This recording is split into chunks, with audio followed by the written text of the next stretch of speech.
Özünə həm də sizə xatırladım. Peyğəmbər sallallahu aleyhi və səlləm buyurur ki, Allah Teala dedi, Adəm evladının bütün əməlləri onun özü üçündür. Və o əməllərin savabı, hər birisinin savabı 10 misli və 10 mislindən də 700-ə qədərdir. Və ondan da əlavə artıracaq Allah Teala. Və buyurur ki, Allah Teala illə savm, orucdan başqa.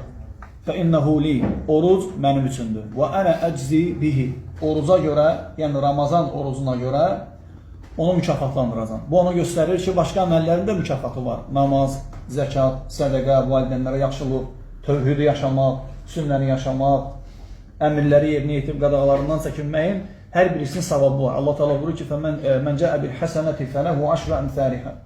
Kim bir savabla gəlsə ona 10 mislində verəcək Allah Teala. Biri 10 eləyəcək. Ondan 700-ə qədər 700-dən də əlavə.